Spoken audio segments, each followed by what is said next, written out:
Gloire à Dieu, bien-aimés frères et sœurs.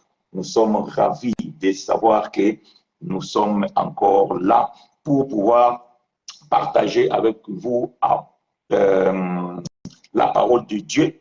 Voilà pourquoi nous vous saluons tous au nom précieux de notre Seigneur Jésus-Christ, le ressuscité. Shalom, bien-aimés frères et sœurs. Shalom à vous qui nous suivez. Shalom à vous qui nous recevez en différé. Shalom à tous les bien-aimés. Shalom aux fidèles. Shalom aux affranchis. Que l'Éternel nous soit richement favorable et surtout nous bénissons votre présence sur cette plateforme là où nous partageons la parole de Dieu. Nous vous souhaitons les bienvenus, la bienvenue dans cette école de la grâce de Dieu où nous avons comme l'enseignant par l'excellent le Saint-Esprit. Bien-aimés frères et sœurs, nous allons parler ce matin sur un thème. La révélation ne peut pas contredire l'écriture ou les écritures, si vous voulez, en pluriel.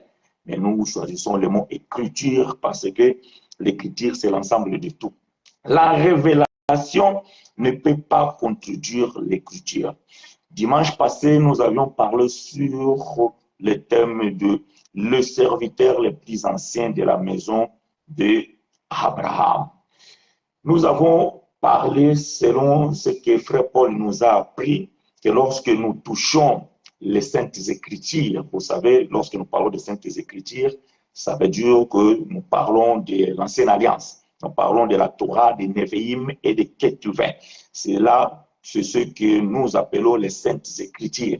Et nous avons compris, selon ce que bien-aimé Frère Paul nous a enseigné, lorsque nous touchons les Saintes Écritures, le but, bien-aimé, c'est d'aller trouver un homme. Et voyez-vous, donc, cet homme que nous cherchons dans les Saintes Écritures, il s'appelle Jésus-Christ. Voilà donc cet homme qui se cache dans les Écritures.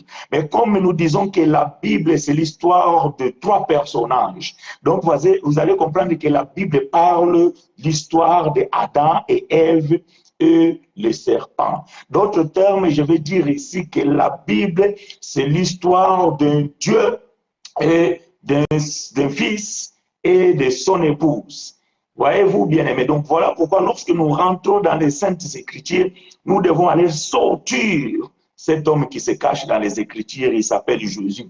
Donc, lorsque nous touchons cet homme qui se cache dans les Écritures, parfois que nous n'allons pas toucher personnellement cet homme, mais nous allons toucher son épouse. Si nous n'allons pas toucher son épouse, alors nous allons toucher son adversaire. Comprenez mon langage. Nous savons que Dieu n'a pas d'adversaire.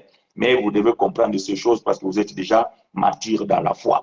Donc, bien-aimés, les Saintes Écritures cachent, bien-aimé, un homme, tout un homme. Voilà pourquoi les serviteurs les plus anciens de la maison d'Abraham, donc ils n'avaient qu'une histoire à raconter à la sœur Rebecca. Quelle était l'histoire? C'était l'histoire du fils. Ah, voyez-vous? Donc, dans la maison de son maître, il n'a jamais entendu parler d'autre chose parce que le fils, c'est le bien-aimé, le fils, c'est le fils le bien-aimé de son père. Mais bien-aimé, voyez-vous, ces choses, Frère Paul a raison de dire que ces choses sont allégories. La Bible nous apprend qu'Abraham avait des fils, avait plusieurs enfants. Mais on a qualifié Isaac comme le fils unique d'Abraham, c'est-à-dire que le fils le bien-aimé.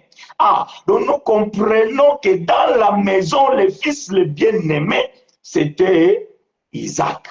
Voilà pourquoi la Bible nous dit que le fils de l'esclave ne pouvait pas hériter avec le fils de la promesse. Voilà pourquoi nous comprenons que dans cette maison qui se trouvait 5 personnes, donc il devait y avoir la séparation 2 contre 3. Ah, vous connaissez ces choses parce que nous avons déjà parlé de cela. Donc, bien aimé, nous voulons dire qu'aujourd'hui, lorsque un serviteur, le plus ancien de la maison d'Abraham, vous avez compris que lorsque je touche les serviteurs les plus anciens de la maison d'Abraham, je parle aux 5 dons ministériels, c'est-à-dire qu'apôtres, prophètes, docteurs, pasteurs et évangélistes. Ce sont les serviteurs les plus anciens de la maison d'Abraham. Donc, d'autres termes, je voudrais simplement dire que ce sont des serviteurs qui sont dans la maison de l'Éternel. Mais quelle est la mission de ce serviteur? Donc, la mission de ce serviteur, c'est de pouvoir parler à la femme, à la sœur Rebecca, à l'église qui est représentée par la sœur Rebecca, l'histoire de son mari, l'histoire du fils. Voilà, bien aimé, ce que nous devons comprendre et de ce que nous avions parlé la semaine dernière. Mais voilà, bien aimé, que le but du serviteur, c'était de révéler quelque chose qui était caché à la sœur Rebecca. Voyez-vous? Parce que la sœur Rebecca n'a jamais vu Isaac. La sœur Rebecca n'avait pas entendu parler Isaac. La sœur Rebecca ignorait totalement qui était Isaac. Mais celui qui connaissait, celui qui avait le secret, celui qui fermait les mystères de cet enfant, c'était le fils, le serviteur le plus ancien, parce que lui, il connaissait la maison bien parce qu'il est aussi dans la maison. Voyez-vous? Donc, c'est lui qui connaissait le mystère d'Isaac. Et c'est lui qui devait révéler toutes choses à la sœur Rebecca. Donc, bien aimé, nous comprenons que le mystère de la maison du Père se trouve dans le serviteur. Ah, j'aime ces choses. Voilà pourquoi, bien aimé, nous disons que lorsque un serviteur ouvre les Écritures, il faut qu'il nous révèle le Fils. Que l'Éternel nous soit richement favorable. Vous êtes les bienvenus, bien-aimés frères et sœurs, dans cette école de la grâce, où l'enseignant plutôt, c'est le Saint-Esprit. Le serviteur a pour but, bien-aimé, de révéler le Fils qui est caché dans les Écritures. Aujourd'hui, bien-aimé, nous avons constaté, lorsque vous allez dans les assemblées, il y a beaucoup de révélations. Aujourd'hui, franchement, bien-aimé, je vous l'ai dit sincèrement, il y a beaucoup de révélations. D'ailleurs, il y a même certaines qui disent que si tu ne parles pas de la révélation, tu n'as pas prêché ou tu n'as pas enseigné.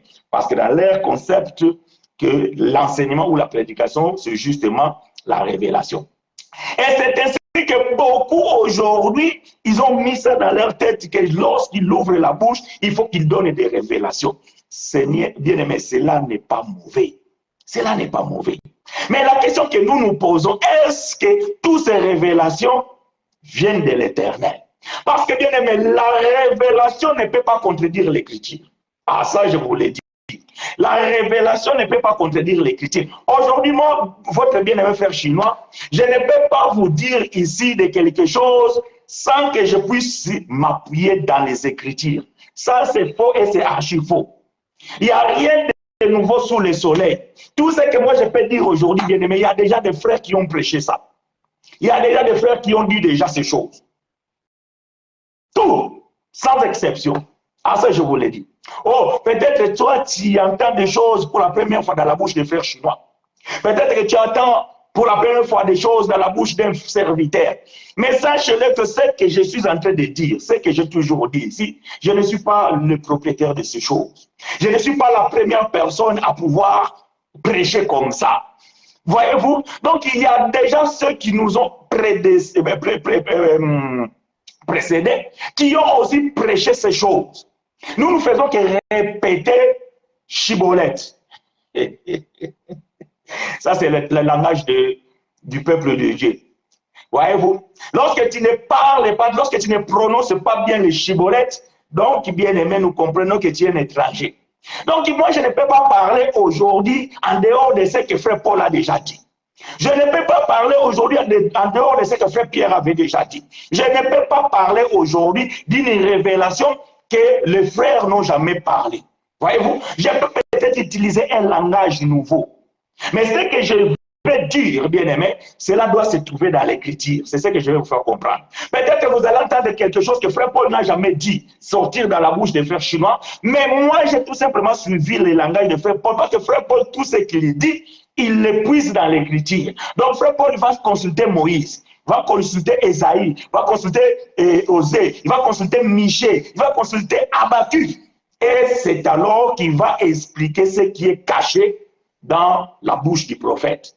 Frère Paul n'a rien dit, rien de nouveau. Voyez-vous, tout ce que bien frère Paul a dit, il a puisé aussi dans la vie ou par la connaissance des anciens. C'est alors que nous disons, bien aimé, lorsque vous écoutez un homme de Dieu, lorsque vous écoutez un serviteur, en train de parler des choses et il vous dit que ce sont des révélations, alors que ce qu'il lui dit, cela ne colle pas avec l'écriture ou les écritures, vous devez vous poser de bonnes questions. Voilà pourquoi nous vous autorisons, bien-aimés, de pouvoir nous poser des questions lorsque vous recevez des choses qui ne sont pas claires ou que vous ne comprenez pas. Parce que, bien-aimés, aujourd'hui, voyez-vous, lorsque nous disons que le baptême d'eau, ce n'est pas pour nous dans la nouvelle alliance. Vous devez me poser la question, frère, pourquoi vous dites ça? Frère, pourquoi tu dis cela? Comment tu peux nous expliquer que ce que tu viens de dire là est vrai? Et c'est à moi d'ouvrir les Écritures pour pouvoir expliquer cette révélation que tu viens d'entendre dans tes oreilles, que le baptême d'eau, ce n'est pas pour nous. Mais si je viens vous dire ici que bien aimé, il ne faut pas vous faire baptiser, cela, c'est pas pour nous. Et je ne vous explique pas pourquoi dans les Écritures, alors cette révélation, elle est fausse. Pourquoi? Parce que bien aimé, l'écriture ne peut pas être anéantie et l'écriture en aucun cas ne peut pas être fausse. Donc si ma révélation contredit l'écriture, ce n'est pas l'écriture qui est fausse, mais c'est ma révélation qui est fausse. Ah. Ouvrons les Écritures, bien-aimés frères et sœurs. Luc chapitre 1.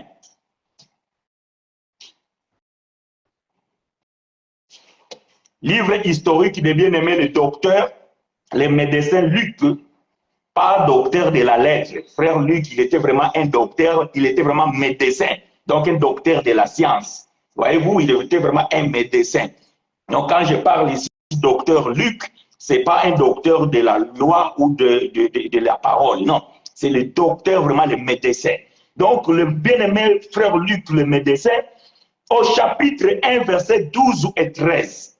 Après, nous allons sauter 57 à 63. Aidez-moi à écrire ces choses, bien-aimés frères et sœurs. Livre historique et biologique des bien-aimés frères Luc. Ça, vous le savez, on vous a toujours dit, Luc, Matthieu, Marc et Jean ne sont pas des évangiles. Ce sont des livres historiques et biologiques. Donc, frère Luc, dans son premier livre, parce que le frère Luc, il a écrit 2 livres. Ça, vous devez le savoir. Il y a le livre de Luc et le livre des Actes des Apôtres écrit par le bien-aimé frère Luc. C'est très important de donner ces détails parce que ici, vous êtes dans une école de la grâce de Dieu. Luc chapitre 1er, verset 12 à 13, que l'Éternel te soit favorable, bien-aimé frère Blaise et la sœur Mireille, que Dieu vous soit favorable puisque vous collaborez avec moi, afin que nous puissions aider ceux qui viennent après à s'y retrouver. Je lis pour vous et avec vous ce que dit frère bien-aimé le Luc. Zacharie fut troublé en le voyant et la frayeur s'emparant de lui. Mais l'ange lui dit, ne crains point Zacharie, car ta prière a été exaucée. Ta femme Élisabeth enfantera un fils et tu lui donneras le nom de Jean. Je vais sauter verset 57 jusqu'au 63. Je lis pour vous et avec vous. Le temps où Élisabeth devait accoucher arriva et elle enfanta un fils. Ses voisins et ses parents apprirent que le Seigneur avait fait éclater envers elle sa miséricorde et ils se réjouirent avec elle. Le 8e jour, parce que dans la coutume juive, c'est au 8e jour qu'on doit donner le nom à l'enfant. Donc l'enfant est nommé le 8e jour. Bon, je ferme cette parenthèse, je ne vais pas rentrer là-dedans. Pourquoi? J'étais où? Au verset 59. Le 8e jour, ils vinrent pour circoncire l'enfant et il a appelé Zacharie du nom de son père. Donc les voisins et les parents sont venus. Or, dans la coutume juive, c'est lui qui doit donner le nom du fils, c'est le père. Voyez-vous? C'est lui qui doit donner le nom du fils, c'est le père. Mais le problème ici, c'est que le frère Zacharie lorsqu'il a reçu lorsqu'il a reçu l'ange dans le sanctuaire, il le fit tomber muet, ou bien il fit devenir muet. Vous connaissez l'histoire. Donc, frère Zacharie ne parlait plus. Et de ce fait qu'il ne parlait plus, alors les voisins et ses parents, ils ont dit que puisque le père ne parlait pas, nous allons donner cet enfant le nom de son père et cet enfant sera appelé Zacharie. Est-ce que vous comprenez ces choses? Verset 60. Mais sa mère prit la parole et dit, non, il sera appelé Jean. Oh, j'aime ça. Les voisins, la famille, ils ont dit, puisque le père ne peut pas parler, bon, certainement, c'est son premier enfant et peut-être même le dernier parce qu'ils étaient déjà âgés. Bon, pourquoi ne pas donner le nom de son père? C'est plus simple, c'est plus crédible. Donc, cet enfant, nous allons l'appeler Zacharie. Mais la mère dit non, cet enfant ne doit pas être appelé Zacharie, il s'appellera Jean. Or, le nom de Jean ne se trouve même pas dans la famille de Zacharie, ni dans la famille d'Élisabeth. C'est un nom étrange, c'est un mystère. J'aime ces choses. Le nom de Jean, c'était un mystère, parce que personne n'a jamais entendu parler les gens. Mais Marie dit que cet enfant, il sera appelé Jean. Il lui dit, il n'y a dans ta parenté personne qui soit appelé ces noms. Voyez-vous? Ils ont dit que mais dans ta famille, on n'a jamais entendu quelqu'un qui s'appelle Jean. Peut-être on a entendu parler Josué, Habakkuk, Abigail, tout ça, mais ce sont des noms hébreux. Mais ces noms étranges, c'est mystérieux ces noms. D'où sortent ces noms-là? Comment ces noms viennent là, aujourd'hui? Les gens, ils étaient troublés, ils ont dit non, c'est pas possible. Alors, même si le père ne parlait pas, allons poser la question au père, parce que le père détient l'écriture. J'aime ces choses. Même si le père ne parlait pas, mais le père détient l'écriture, parce qu'il n'est pas illettré, c'est un sacrificateur. Certainement, il sait écrire. Donc, il faut que maintenant le père confirme ce que la parole est dite. Ah, j'aime ces choses. Il faut que tu sois aigle pour comprendre. Verset 61, il lui dit, il n'y a dans ta parenté personne qui soit appelé de ce nom. 62. Et ils firent des signes à son père pour savoir comment il voulait qu'on l'appelle. Donc maintenant, ils ont fait les signes parce que le frère Zacharie était muet, il ne parlait plus. Maintenant, ils ont fait signe pour que le père puisse dire s'il est d'accord avec ce que sa femme a dit, ou peut-être que lui, il a sa préférence, au moins que l'écriture prouve. J'aime ça. Verset 63. Zacharie demanda de tablettes et il écrivit Jean et son nom. Et tous firent dans l'étonnement. Ah! Donc la révélation de la mère fut confirmée par l'écriture du Père. Voilà ce que nous sommes en train d'expliquer ici, bien-aimés. La révélation ne peut pas contredire l'écriture. Voyez-vous? Donc, c'est que la révélation dit, il faut que l'écriture dise Amen. Mais si l'écriture ne dit pas Amen à la révélation, ce n'est pas l'écriture qui est mauvaise, mais c'est la parole. Ça veut dire c'est ce qui est révélé, c'est ce qui est fausse. Parce que frère Zacharie a écrit ce que Dieu l'avait dit. Ah, voyez-vous? Donc l'écriture, c'est l'inspiration de Dieu. Maintenant, la révélation doit confirmer ce que l'écriture dit. J'aime ces choses. Je ne sais pas si je me fais comprendre. Voyez-vous? Donc, bien aimé, frère Jean avait reçu l'inspiration. Parce que la Bible confirme. Dieu a parlé par les visions et par des paraboles. Donc, quand vous lisez cette Bible-là, Donc ceux qui ont écrit la Bible n'ont pas entendu la voix de Dieu audiblement. Non. Dieu a toujours parlé par les songes, par les signes, par les paraboles. Et les gens qui avaient l'esprit de Christ en eux, ils ont pris le temps d'écrire. Le seul prophète qui a écouté la voix de Dieu phare à phare, c'est Moïse. C'est le seul. Les restes bien-aimés, ils ont pris ces choses par des visions. Ils ont pris ces choses par des songes. Ils ont appris ces choses par des paraboles. Et ils ont écrit.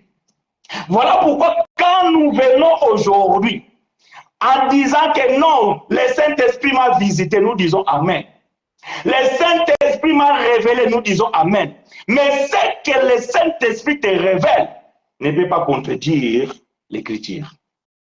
Voyez-vous? Donc, ce que la sœur Élisabeth avait donné comme révélation, le nom de cet enfant, le Père a confirmé par l'Écriture. Parce que l'Écriture du Père, c'est l'inspiration de Dieu.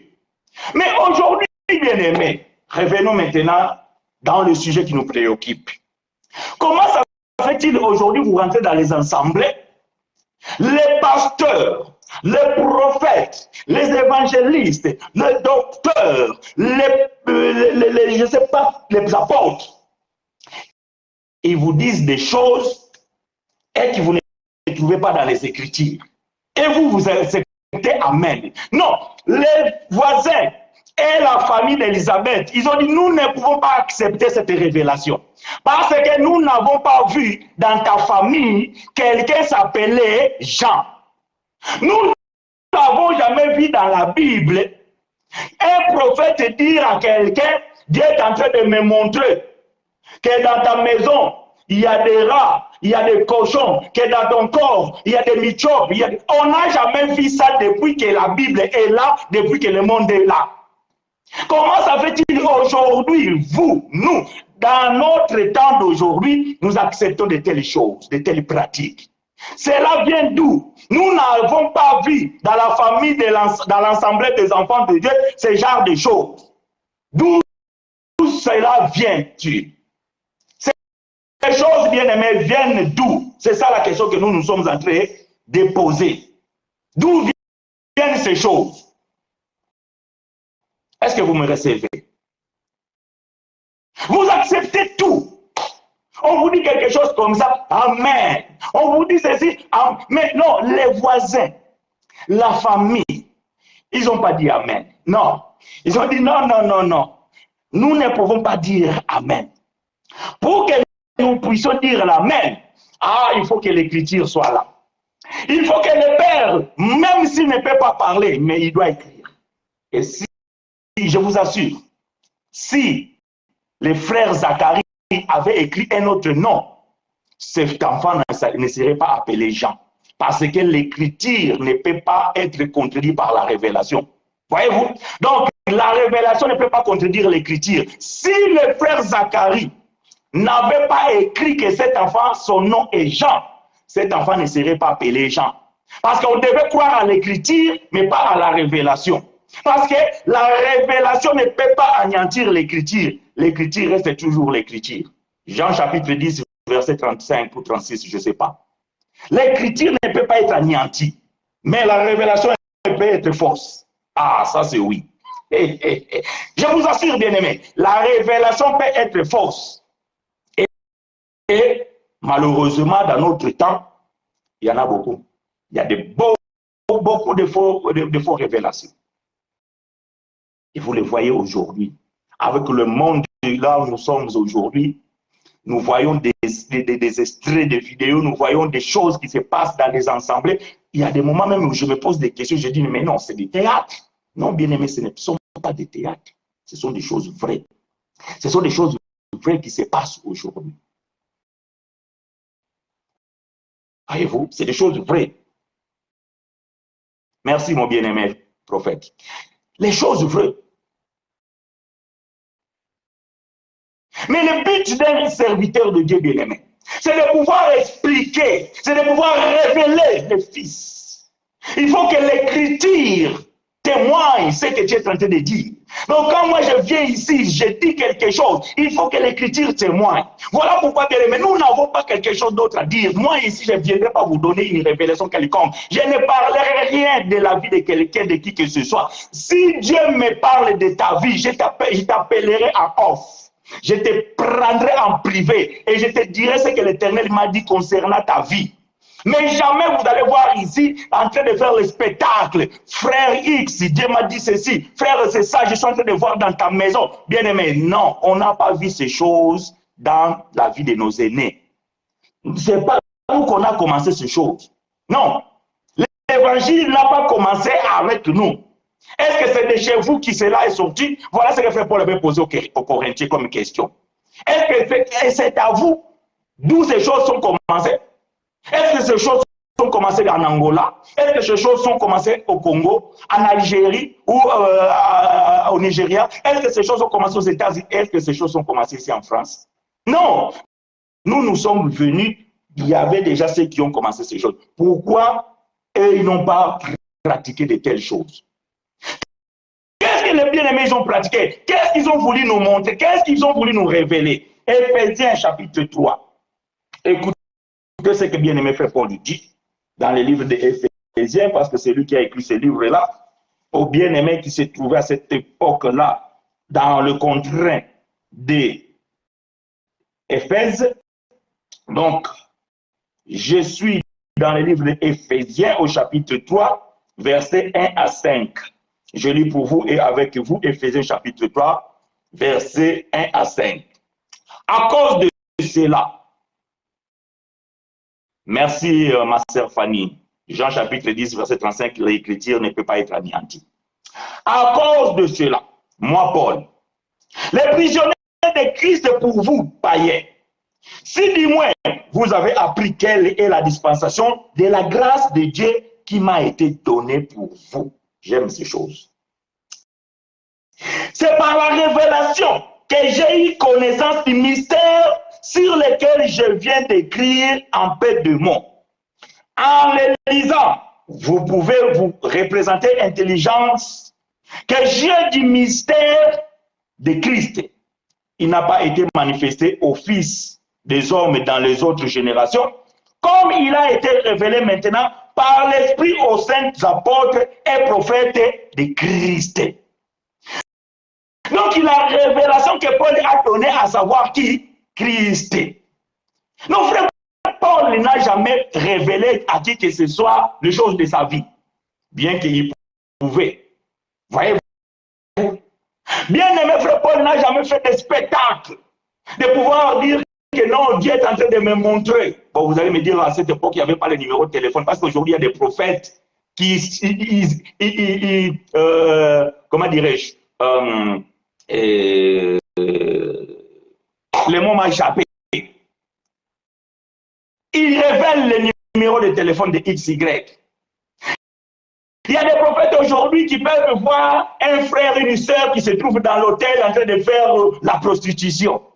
Et vous croyez vraiment ça, c'est l'objectif de Dieu? Donc vous pensez vraiment que Dieu n'a rien d'autre chose à faire de pouvoir juste venir dans une assemblée et rentrer dans un prophète pour révéler l'impudicité ou bien un mal que quelqu'un est en train de faire? Ça, c'est quel genre de Dieu? Non, non, non, non, non, non, non. Ça, ce sont des révélations diaboliques. Parce que dans les Écritures, nous n'avons pas trouvé ça. Nous n'avons pas vu ça. Ah, vous pensez que les prophètes d'aujourd'hui sont plus que les prophètes d'autres temps? Frère Paul dit ceci. Il n'a pas été manifesté au Fils de l'homme dans les autres générations. Ça veut dire que les générations de Moïse, d'Isaac, de Jacob, de Josué, de Daniel, de David, le mystère n'était pas révélé. C'était caché en eux. Personne n'a pu dire, personne n'a pu parler de cet homme Christ parce que c'était un mystère. Mais Paul dit que comme il a été révélé maintenant par l'Esprit aux saints apôtres et prophètes de Christ. Donc les prophètes, les apôtres, les bien-aimés, ne sont pas d'aujourd'hui. C'est pas quelque chose, c'est pas un phénomène qui vient de commencer avec nous, non. Donc, lorsque l'Église a commencé dans le premier siècle, il y avait des apôtres, il y avait des prophètes, il y avait des évangélistes, il y avait des pasteurs, il y avait des docteurs. Et ils prêchaient quoi? Ils prêchaient Christ, avec leur latine, avec leur divergence. Mais tous prêchaient Christ. Parce que, bien aimé, ce qui est caché dans les Saintes Écritures, c'est Christ. Vous devez nous parler d'Adam, vous devez nous parler d'Ève. Or, Adam, c'est l'ombre de Christ. Et Ève, c'est l'ombre de l'Église. Vous devez nous parler du serpent. Ah, quand je parle comme ça, frère, d'abord, oui, parce que c'est l'adversaire, c'est l'ennemi. Donc voilà, donc nous savons ces choses dont nous devons parler aussi de l'adversaire, parce que, bien aimé, aussi longtemps que nous sommes sur la terre, avec la chair, cette chair et c'est un ennemi. Ah oui, ta chair, bien aimé, ma chair à moi, c'est un ennemi. Voilà les trois éléments, bien aimés, qui sont cachés dans les Écritures. Donc quand tu touches une écriture, la révélation que nous attendons, tu dois nous montrer Christ. Tu dois nous montrer l'Église. Tu dois nous montrer l'ennemi. Aujourd'hui, il y a même des prophètes qui sont sortis, je ne sais pas d'où, en se disant que moi, je suis le prophète de ces temps ici. Mais c'est écrit où? Ah, tu as fait ta propre Bible. Malheureusement, étonnamment, ils ne viennent pas avec une autre Bible, ils viennent avec la Bible que nous avons.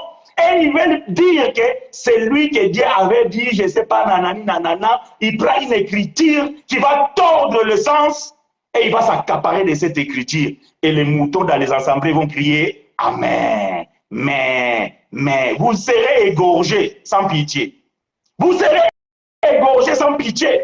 Pourquoi? Parce que vous êtes des mémés, vous êtes des tabantaba, vous êtes des moutons. Non, pas vous. Vous êtes des enfants de Dieu. Je parle à ceux-là qui nous suivent et qui ne veulent pas comprendre ces choses. Voyez-vous? Non. Un homme de Dieu, il doit révéler Christ. Parce que, bien aimé, le seul message qui peut nous amener à la perfection, c'est de connaître Christ. Éphésiens chapitre 4, verset 10 à 15. Éphésiens chapitre 4, verset 10 à 15. Que l'Éternel nous soit richement favorable. Je lis pour vous et avec vous Éphésiens chapitre 4, verset 10 jusqu'au 15. Je lis. C'est lui qui est descendu, c'est le même qui est monté au-dessus de tous les cieux, afin de remplir toutes choses. Et il a donné les uns comme apôtres, les autres comme prophètes, les autres comme évangélistes, les autres comme pasteurs et les autres comme docteurs. Pourquoi? Pour le perfectionnement des saints en vue de l'œuvre du ministère et de l'édification du corps de Christ, jusqu'à ce que nous soyons tous parvenus à l'unité de la foi et de la connaissance du Fils de Dieu, à l'état d'homme fait, à la mesure de la stature parfaite de Christ. Bien aimé, le but de l'Assemblée, c'est de nous faire connaître cet homme, c'est de nous faire parvenir à l'unité de la foi, de la connaissance du Fils de Dieu. Bien aimé, si nous n'avons pas la connaissance du Fils de Dieu, il n'y aura pas l'unité de la foi. Voyez-vous, il n'y aura pas l'unité de la foi. Pour qu'il y ait l'unité de la foi, pour que nous puissions travailler pour notre foi commune, bien aimé, il faut que nous puissions recevoir la connaissance du Fils de Dieu. Pourquoi il y a beaucoup de divisions aujourd'hui? Parce que, bien aimé, nous n'avons pas tous la connaissance exacte du Fils de Dieu. C'est parce qu'il n'y a plus de perfectionnement au milieu de nous. Voilà pourquoi aujourd'hui, bien aimé, cet assemblée-là et avec l'autre assemblée, ils ne se sont jamais mis d'accord. Je vais dire une chose, la divergence, elle va toujours continuer. La divergence, bien aimé, ça, c'est prophétique. Je vais ouvrir une parenthèse. Les jours où Jésus est né, nous sommes dans le livre de Luc chapitre 2, la Bible dit, il y avait un vieil homme qui était un serviteur de Dieu. Et lui, il était impatient de partir parce qu'il avait fait son temps. Et sa prière était que l'Éternel puisse l'ôter, que l'Éternel puisse l'enlever, que l'Éternel puisse lui donner la mort pour qu'il aille se reposer. Mais lui a été dit que tu ne mourras pas sans que tu y vois, sans que tu vois le sauveur de ton peuple. Alors cet homme a patienté. Jusqu'à le jour où Jésus va naître et on amena le petit Jésus. Supportez-moi pour cet langage parce que c'est écrit dans la Bible. Parce que beaucoup de gens, parfois quand ils écoutent comme ça, ils disent, mais frère chinois, il a appelé Jésus petit Jésus. Non, c'est écrit dans la Bible, dans Luc chapitre 2. On amena le petit Jésus vers cet homme. Et lorsqu'il a pris cet enfant entre ses bras, il va prophétiser. Il dit que cet enfant, il sera l'objet de divergences et de divisions. Et, bien, il faut que cette écriture s'accomplisse. Parce que cette écriture qui est écrite là, c'est sorti dans la bouche d'un homme de Dieu. La divergence, bien aimé, ce n'est pas un problème. Moi, frère chinois, je peux être en divergence avec frère Blaise. Ça, ce n'est pas un problème. Mais ma foi et la foi de frère Blaise ne peut pas être divisée. C'est là où je suis. Ça veut dire que c'est que moi je crois, la foi que je et la foi de frère Blaise à la personne de frère Jésus, il n'y a pas de divergence. Parce que nous devons nous battre, nous devons lutter pour cause de notre foi commune. La foi, elle n'est pas individuelle au terme du salut. Parce que nous avons un salut commun. Voyez-vous, ce salut commun est que Christ nous a sauvés par la grâce. Et c'est là au moyen de la foi. Donc, cette foi commune que nous avons, c'est ce qui donne la force de pouvoir confesser le salut commun. Ah, frère, quelqu'un est en train de dire, non, mais pasteur, frère chinois, on nous a enseigné que le salut est individuel. Maintenant, frère chinois, tu dis, non, moi, je n'ai pas dit que le salut n'est pas individuel. Le salut individuel existe. Quel est le salut individuel? Le salut individuel, tu es malade. Donc, Dieu te fait grâce, il t'a sauvé de cette maladie. Tu es tout seul à être sauvé de cette maladie. Peut-être ceux qui sont avec toi dans l'hôpital vont mourir. Ça, c'est un salut individuel. Tu étais dans la prostitution. L'Éternel t'a guéri, il t'a délivré de cela. Il t'a sauvé de la prostitution. Peut-être d'autres prostituées qui étaient avec toi sont restées.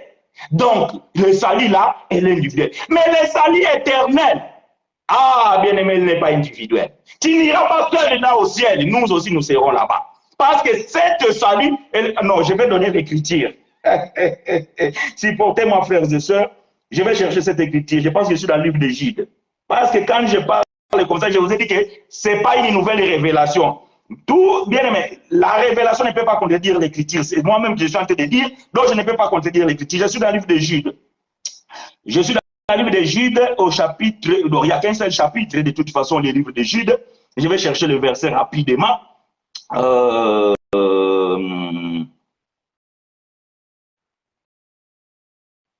Verset 3.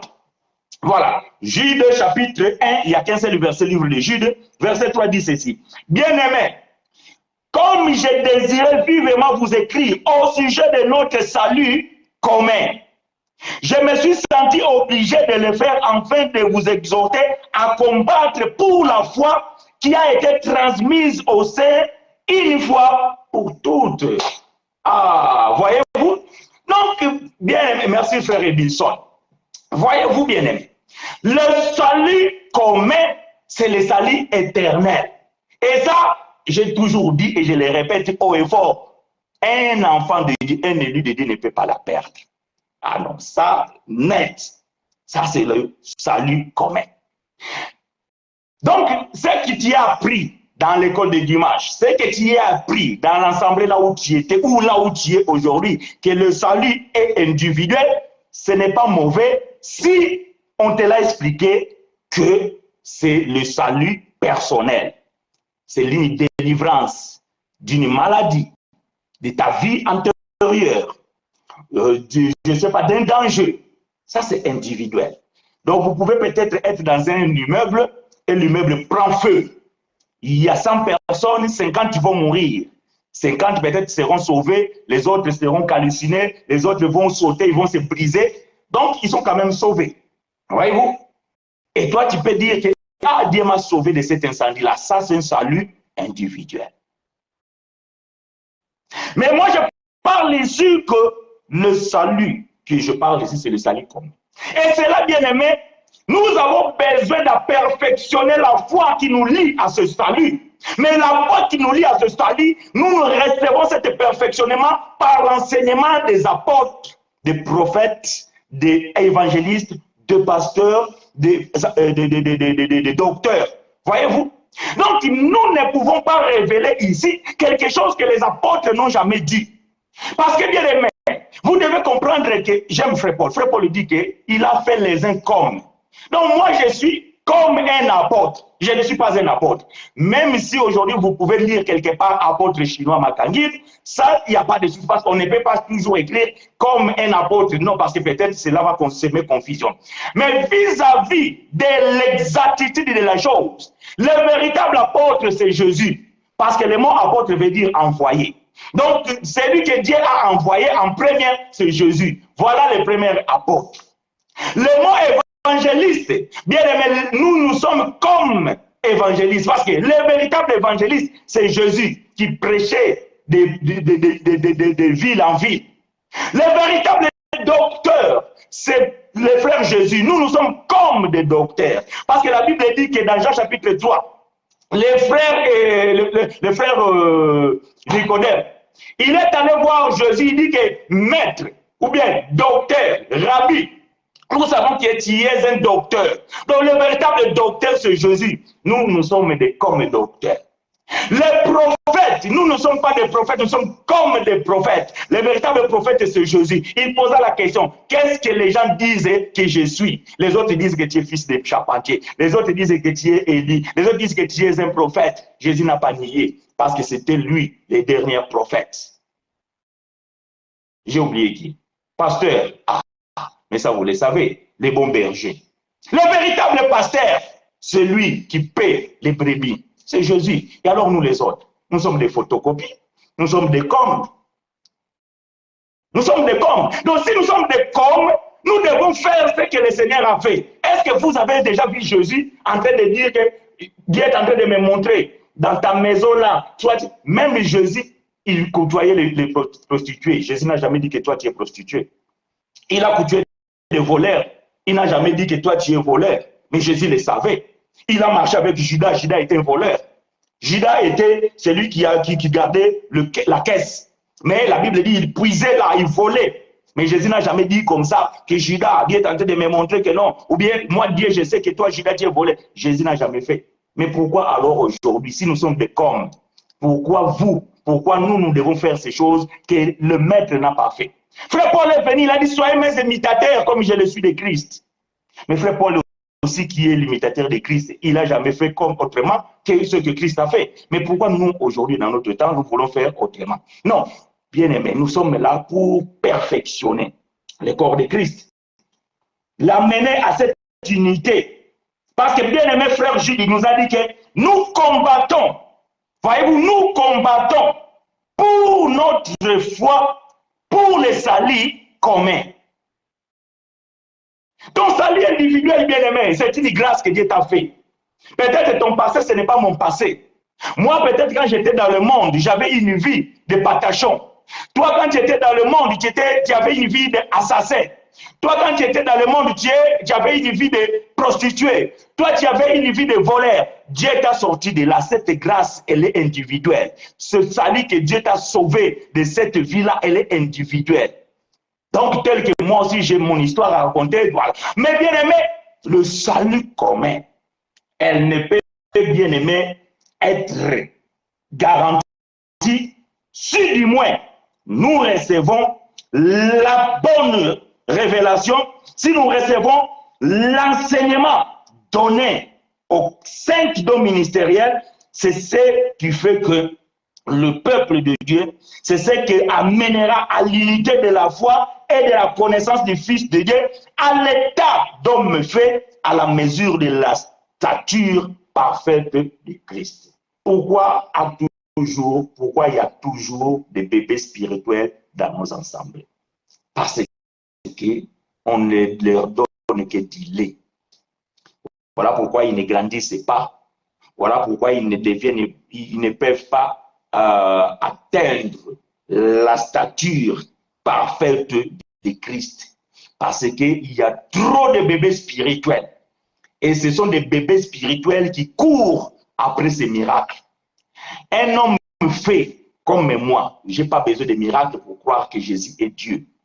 Un homme fait comme moi, je n'ai pas besoin de voir quelqu'un deviner le numéro de mon téléphone pour que je croie que Dieu existe. Un homme fait comme moi, je n'ai pas besoin de voir quelqu'un faire sortir l'argent dans la poche de quelqu'un et se dire qu'il a fait ça au nom de Dieu pour que je croie à l'évangile. Non. Il n'y a que des bébés spirituels. Pourquoi il y a tant de bébés spirituels? Parce qu'on vous a habitué à ces bêtises-là.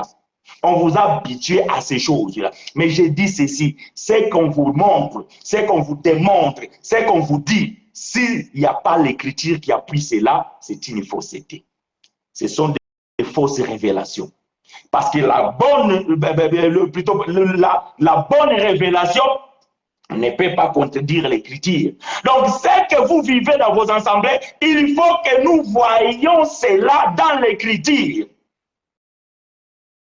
Il faut qu'on voie ça dans l'écriture. Si l'écriture ne dit pas Amen, ton Amen est là, elle ne sert à rien. Vous savez, le mot Amen, ça veut dire quoi?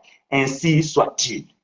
Donc, quand vous confessez Amen, alors qu'on est en train de vous ensorceler, on est en train de vous envoûter, donc vous êtes en train de confirmer, oui, cet envoûtement rentre, oui, cet envoûtement rentre, oui, cet envoûtement rentre.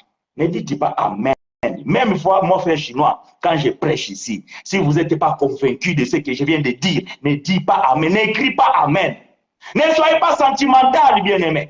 Ne soyez pas sentimental. Ah, frère chinois, il parle bien, tout ce qu'il dit, c'est vrai. Non, ne soyez pas sentimental.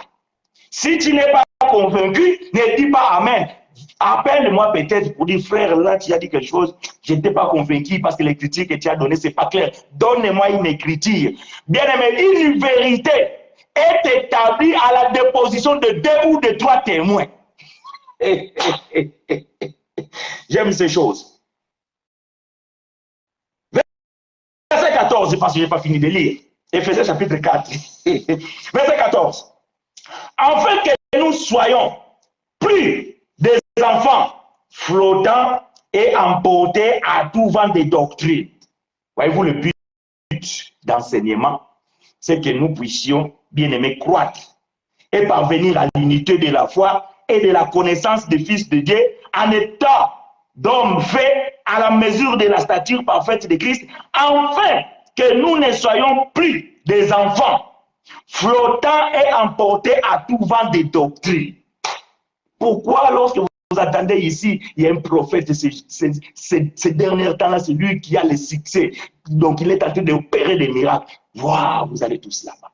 Vous êtes flottants. Vous savez, flottant, ça veut dire que c'est quelque chose qui se laisse emporter par des vagues. Lorsque vous mettez quelque chose qui flotte dans l'eau, donc si l'eau va à droite, il va à droite. S'il va à gauche, il va à droite. Si l'eau recule, il recule. Si l'eau est là-bas, vous êtes en train de flotter.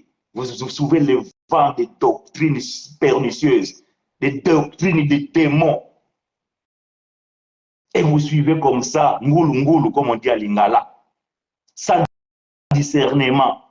Vous ne prenez même pas le temps de s'arrêter et de se poser de bonnes questions. Parce que la personne, il se dit qu'il est un homme de Dieu. Parce qu'un jour, il a dit quelque chose qui est arrivé dans ta vie, tu confirmes. Mais bien aimé, Moïse a dit ceci. Frère Blaise, trouve-moi cette écriture, s'il te plaît, dans le livre de Deutéronome. Moïse a dit ceci. Il peut que parmi vous, il y a un prophète et qu'il dit des choses. Et que la chose arrive. Mais s'il vous dit que suivez un autre Dieu, n'allez pas. Donc vous devez connaître quel est le Dieu qui anime ces prophètes-là, qui est en train de dire ces choses.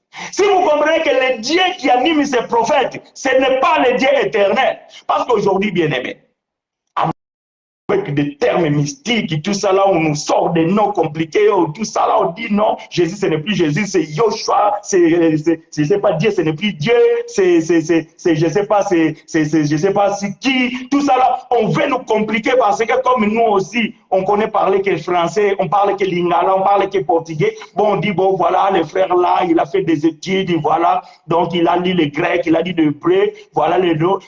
Ça, ce sont des dieux, des faux dieux que ces gens-là sont en train d'aller apprendre dans des loges et ils veulent maintenant vous faire entrer ça dans vos têtes et vous aussi maintenant vous commencez à confesser ces noms-là que vous ne connaissez même pas l'origine. Posez-lui la question, frère, ce nom que tu viens de dire là, c'est écrit où? C'est écrit où?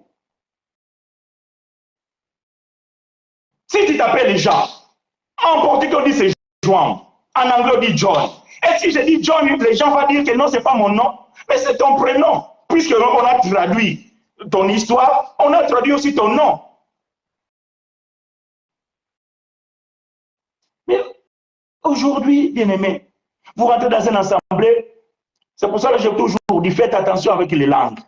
Même les langues que vous comprenez, que vous ne comprenez pas, là, il est passé en train de prêcher, tout d'un coup,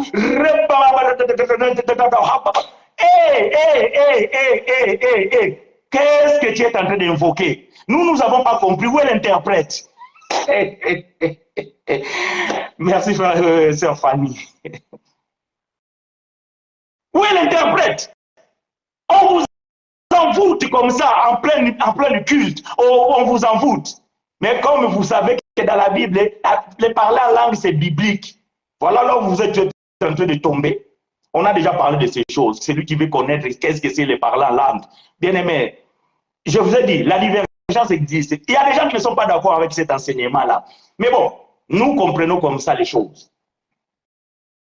Nous disons tout simplement que ce n'est pas parler en langue. Ça, ce sont des langues, je ne sais pas, qui viennent d'où là, je ne sais pas. Et la personne est en train d'invoquer les esprits mauvais devant vous. Et vous êtes en train de crier, avance Dadi, prophétie, mouton. Non, non, bien aimé. Ça, vous êtes en train de flotter. On vous balade de gauche à droite par de fausses doctrines que les apôtres n'ont même pas parlé. Dites-moi quelle est la langue, quelle est le parlant langue que Pierre a parlé dans la Bible. Parce que les apôtres, ils ont parlé en langue. Est-ce qu'ils avaient parlé Rababashim Darebaraba? Non. La Bible, les jours de Pentecôte, les frères ont parlé en langue. Mais chacun entendait dans sa propre langue ce que les frères disaient. Et vous maintenant, Amen, Amen, Amen. On ne dit pas Amen pour dire Amen. Il faut que vous puissiez comprendre ce que la personne dit pour que vous confirmiez ainsi soit-il. D'où viennent ces révélations-là? Voilà aujourd'hui les cabales juifs est rentré dans les ensembles. Hier, j'étais là, ma femme me dit, mais qu'est-ce que tu es en train de regarder? Je suis en train de regarder une émission. Au Congo, aujourd'hui, presque tout, même les grands pasteurs que vous connaissez, ils portent les talites. Vous savez, les talites, c'est genre de torchons là, blancs, avec des machins bleus là, des barres bleues, voilà, avec l'étoile et des drapeaux d'Israël. Ça, ce sont des choses des cabales juifs. Ça veut dire que la coutume juive, qui n'a rien à voir avec l'évangile, bien aimé. Ça n'a rien à voir avec l'évangile. Mais vous supportez ces choses dans vos assemblées. Les pasteurs viennent prêcher avec ça. Vous ne les posez pas la question, pasteur, c'est quoi encore ces modes? Vous ne les posez pas la question d'où vient encore ces choses-là. Les cornes, point. Oh, Moïse avait ordonné des trompettes. Les trompettes, là, c'est l'ombre. Dans la lumière, c'est quoi les trompettes? Dieu avait ordonné à Moïse fait fabriquer des trompettes. Il y avait deux trompettes, les trompettes de rassemblement et les trompettes de départ. Donc, lorsque le peuple de Dieu, d'Israël, il campait, lorsqu'ils entendaient la première trompette, tout le monde devait se rassembler. Et la deuxième trompette, tout le monde devait partir. Mais ça n'a rien à voir avec la trompette, c'est la parole, bien-aimé. Lorsque nous parlons Jésus, tous nous devons nous rassembler dans cet homme qui est Jésus. Tous nous devons rassembler à cet homme qui est Jésus. Et chacun de nous, lorsqu'il attend la deuxième trompette, il s'en va au ciel lorsque son temps termina sur la terre. La trompette, ce n'est pas une trompette physique. Aujourd'hui, on vous amène des cornes.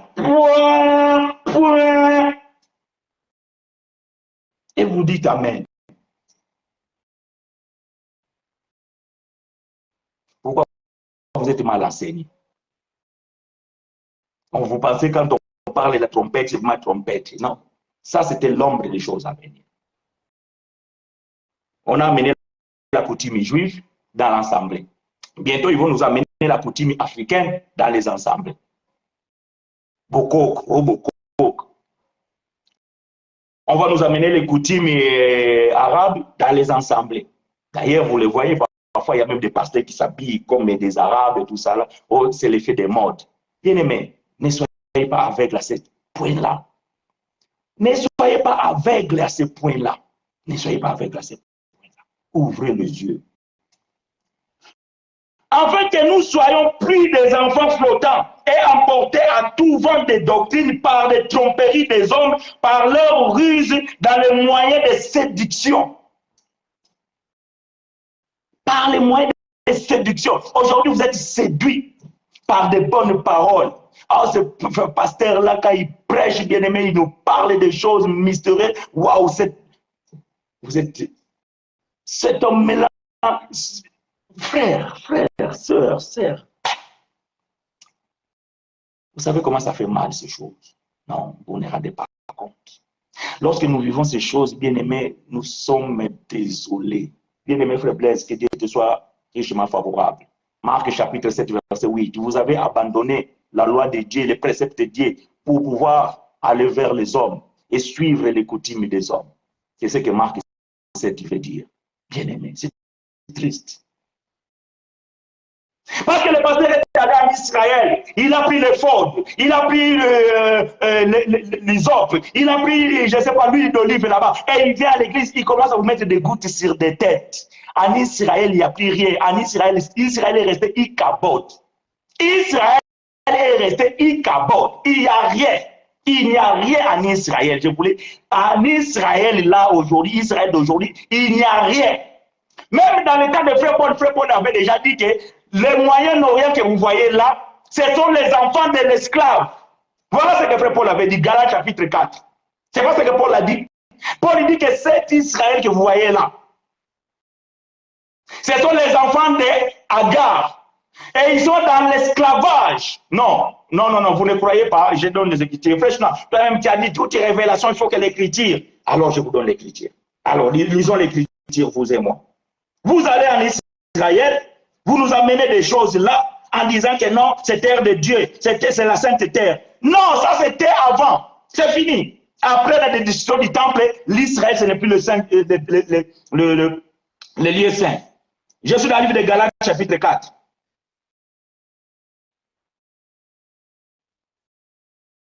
Verset 21, en descendant, jusqu'au verset 5 peut-être, ou 26. Galates, chapitre 4, 21, 26. Je lis pour vous rapidement. Après, nous allons revenir pour finir ma lecture.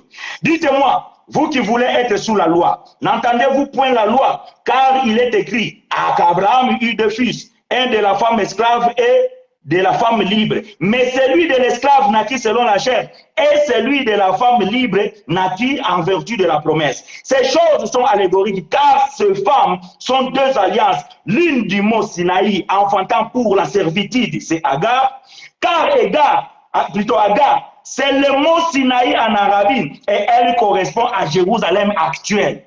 Déjà, dans le temps de Paul parlait déjà, le Jérusalem actuel, dans le temps de Paul, était déjà dans l'esclavage et était comparable à Agar, qui était la femme esclave. Et les enfants nés d'Agar sont aussi des esclaves. Et Paul va comparer que Jérusalem, Ichabod, parce que là, le Messie n'est plus. Là, le Seigneur n'est plus. Là, le salut n'est plus. Et Paul va dire que ce sont des esclaves. Et voilà que cet esclavage-là, on vous les amène encore aujourd'hui. Un pasteur va à Jérusalem. Un pasteur va aller en Israël et il va vous amener hysope, il va vous amener l'huile d'olive, il va vous amener, je ne sais pas, l'eau de Jourdain. Et il vient avec ça dans vos assemblées. Et vous allez mettre vos têtes et il va vous mettre des gouttes sur la tête. Préserve-moi, Seigneur. J'allais dire quelque chose, mais je ne le dirai pas. Non, bien-aimé. Non, non, non. Qu'est-ce qui vous arrive? Oh, pourquoi vous êtes aveugle à ce point-là? Ouvrez les yeux, bien-aimés. Ouvrez vos yeux et grands pour voir. Alors, si vous ne voyez pas, alors priez Dieu, que Dieu puisse vous ouvrir les yeux et que vous puissiez voir. Il n'y a rien de nouveau sous le soleil. Les apôtres n'ont pas pratiqué ces choses. Frère Paul n'a jamais été dans le Jourdain. Non, Paul n'a jamais été dans le Jours. Paul n'a jamais fait le périple là où Jésus est allé. Aujourd'hui, il y a des assemblées qui organisent le pèlerinage. Au Thrace, aller visiter là où Jésus a été enterré, là où Jésus a multiplié les pains.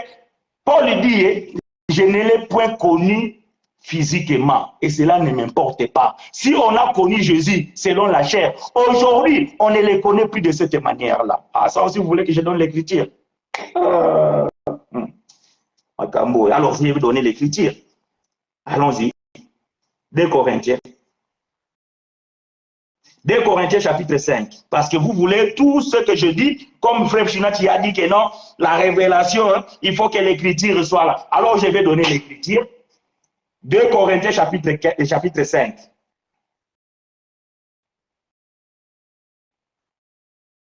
Versets 15 à 16. 2 Corinthiens 5, 15 à 16. Paul va dire ceci. Car, non, 15 et 16. Et, je vais commencer par 14 pour une bonne compréhension. 2 Corinthiens chapitre 5, versets 14 à 16. Car l'amour de Christ nous presse, parce que nous estimons que si un seul est mort pour nous, tous donc sont morts. Et qu'il y ait mort pour tous, afin que ceux qui vivent ne vivent plus pour eux-mêmes, mais pour celui qui est mort et ressuscité pour eux. Ainsi, dès maintenant, donc dès maintenant, ce n'est pas maintenant là que je ferai, je suis en train de lire, non. Dès maintenant de Frère Paul. Donc vous comprenez déjà, à ce temps-là, Frère Paul il disait déjà ça. Dès maintenant, nous ne connaissons personne selon la chair. Et si nous avons connu Christ selon la chair, maintenant, nous ne le connaissons plus de cette manière. Quel est l'intérêt que moi je paye mon billet, que j'aille à Israël pour aller marcher là où Jésus a multiplié les pains? Qu'est-ce que cela va m'apporter dans ma foi? C'est devenu business. Les pasteurs sont devenus des commerçants. Ils sont en train de commercialiser ces choses. Et vous, avec vos émotions, vous allez cotiser beaucoup d'argent au lieu de payer pour l'avenir de vos enfants. Vous allez portiquer cet argent, vous allez donner à cet homme et il va organiser pèlerinage pour aller voir là où Jésus a été enterré. Pour aller voir où Jésus a maudit les figuiers. Pour aller voir là où Jésus a marché sur les eaux. Oh là là, bien-aimé, quelle ignorance! Quelle ignorance! Ça, ce ne sont pas des révélations. Ça, ce ne sont pas des pratiques des apôtres. Ça, c'est les pratiques de ce monde d'aujourd'hui, de ce siècle présent. Ce sont des commerçants. Et ils sont en train de vous dépouiller. Et vous êtes devenus des fans. Et vous acceptez tout. Parce que vous êtes des enfants flottants. Vous flottez avec des doctrines pernicieuses. Une doctrine, je ne sais pas d'où cela vient. Frère Paul n'a jamais été visité là où Jésus a été enterré. Après la révélation, même les disciples n'ont plus eu le temps de dire que non, nous devons aller visiter là où le Seigneur, parce qu'ils avaient la révélation qu'il est vivant. Il est vivant. Vous voulez aller voir quoi? Vous pensez depuis que le Seigneur a été enterré? Bien, je vais vous dire une chose. Vous n'aimez pas l'histoire, vous n'aimez pas les documentaires. Votre vie, c'est YouTube et regarder des twerker, les gens qui sont en train de twerker. Votre vie dans le YouTube, c'est d'aller regarder des bêtises. Votre vie dans le YouTube, c'est de regarder des théâtres de chez nous et vous ne voulez pas vous documenter. Quand vous documentez, lorsque vous lisez l'histoire, lorsque vous lisez l'archéologie, Israël que vous savez là aujourd'hui, ce n'est plus l'Israël dans les temps de Paul et de Jésus. Non, Israël que vous avez aujourd'hui, c'est Israël qui a été produit ou bien fabriqué en 1947, si j'ai la bonne mémoire, ou 49, les historiens, vous pouvez m'aider. L'Israël qui était avant, il a été détruit dans l'an 70. L'an 60, je n'ai pas dit 1970, non, l'an 70. Alors que celui que vous voyez là, il a été fabriqué en 1947. Ah, 48, merci Mardoché. Est-ce que vous comprenez les différences? 1948 et année 70. Donc, le premier siècle. Là, nous sommes au 21e siècle. Donc, il y a 21 siècles passés. Mais je parle du premier siècle. L'an 70, Israël a été détruit par les Romains. A été érasé. Même les tombes de Jésus a été détruite. Maintenant, aujourd'hui, quand vous allez là-bas, vous pensez vraiment que là où vous allez, c'est là où Jésus était enterré? Oh là là là là là. Pourquoi tant d'aveugles, mes frères et sœurs? Pourquoi?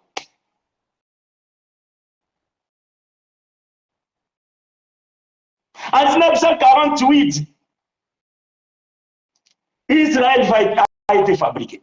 C'est ce que vous connaissez aujourd'hui.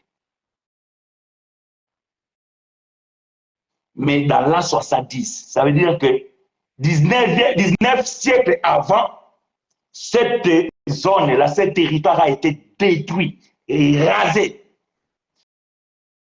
Vous là, imaginez, bon, nous, en Angola, on a connu la guerre. Franchement, aujourd'hui, moi, je ne peux même pas, même si vous me dites que non, ton grand-père a été enterré ici dans ton village et tout ça, là, j'aurais du mal à croire. À moins que je puisse creuser, trouver les os et faire les textes ADN et tout ça pour confirmer que c'est vraiment lui. Mais là, combien des années sont passées entre la mort de mon grand-père et moi? Peut-être 40 ou 30 ans, quelque chose comme ça. Merci, Frère Blaise, d'avoir apporté la correction. Voyez-vous, j'aurais du mal, même peut-être, de reconnaître, non, c'est vraiment mon grand-père qui a été enterré ici.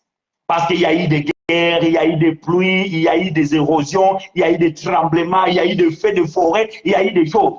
Mais Israël a été érasé dans l'année 70 par les Romains, mis à terre, chaos. La ville sainte piétinait. Et vous pensez qu'aujourd'hui, là, Dieu avait préservé là où ils ont enterré son fils, afin que vous soyez aujourd'hui des pèlerins pour aller visiter ça. Et après tout, même si cela a été vrai, qu'est-ce que vous allez recevoir? Il est vivant, il est à la droite du Père. Qu'est-ce que vous allez chercher là-bas? Ah, bien-aimé, triste. C'est vraiment triste. Alors, que Frère Paul dit, dans l'Éphésiens, là nous sommes, il dit ceci. Mais, verset 15, Éphésiens 4, mais, que professant la vérité dans la charité, nous croissons à tous égards en celui qui est le chef, Christ. L'objectif, le but, c'est que nous croissons. C'est que nous croissons. Et que nous soyons des hommes et des femmes faites à la stature parfaite de Christ, qui est notre chef. Il n'y a point d'autre. Ça, c'était l'objectif des apôtres. Ça, c'était le souci que les apôtres avaient. Ça, c'est le souci que nous avons, nous, aujourd'hui, de pouvoir, bien aimé, vous apporter la connaissance, afin que vous ne soyez pas des enfants flottants de tout vent de doctrine. Dans ce temps de la grâce, vous devez avoir la connaissance et savoir faire la différence entre la loi et la grâce. Dans ce temps de la grâce, bien-aimés, vous avez besoin de la connaissance, de pouvoir bannir les œuvres de la loi dans vos vies, dans vos assemblées, et vivre selon la grâce de Dieu. Il y a beaucoup de judaïsme dans les assemblées aujourd'hui. Il y a beaucoup de moukoko, il y a beaucoup de traditions dans vos assemblées aujourd'hui. La loi était un pédagogue de nous amener jusqu'à Christ. Et une fois que vous êtes arrivé là, dans la grâce de Dieu, vous voyez maintenant ces pédagogues comme de la boue. Vous voyez maintenant comme de la boue. Oh bien aimé, aujourd'hui, vous êtes dans la salade niçoise, là où on mélange des fruits, des légumes et tout ça. Non, nous sommes dans le temps de la grâce. La loi a fait son temps et elle a été accomplie. Nous sommes entrés dans le temps de la grâce. Les apôtres, ils ont vécu la cohabitation. Mais nous, nous sommes dans 100% grâce. Voilà pourquoi lorsque vous constatez les œuvres de la loi dans votre assemblée bien-aimée, vous devez poser des questions à vos leaders. Vous devez poser des questions à vos dirigeants. D'où viennent ces genres de pratiques dans la nouvelle alliance? Je vais mettre point virgule bien-aimé en lisant bien-aimé frère Pierre dans son deuxième épître au chapitre 3, verset 15 à 18. 2 Pierre, chapitre 3, verset 15 à 18. Bien-aimé, la révélation ne peut pas contredire l'écriture. Frère Zacharie, il a écrit, cet enfant, son nom sera Jean. C'était la révélation que la sœur Élisabeth avait donnée aux voisins et à la famille. Donc, la sœur Élisabeth, elle a reçu une révélation que le frère Zacharie avait déjà et il a écrit. Donc, bien aimé, dès aujourd'hui, vous devez comprendre que si vous écoutez quelque chose de nouveau, vous posez la question à la personne qui vient de dire cela et qu'il vous apporte l'explication. Si vous n'êtes pas convaincu, appelez un autre frère. Peut-être qu'il y a la grâce de pouvoir comprendre la vérité des Écritures et que lui puisse vous éclairer là-dessus. Alors, bien aimé frère Pierre va dire ceci dans 2 Pierre chapitre 3, verset 15 à 18. Croyez que la patience de notre Seigneur est votre salut, comme notre bien-aimé frère Paul vous a aussi écrit, selon la sagesse qui lui a été donnée. Car c'est ce qu'il fait dans toutes ses lettres, où il a parlé des choses dans lesquelles il y a des points difficiles à comprendre. Ça, c'est clair. Oh, frère Chinois, mais quand vous dites frère Paul, mais il y a des choses que... Voilà pourquoi même les écritures de Paul a fabriqué beaucoup de doctrines.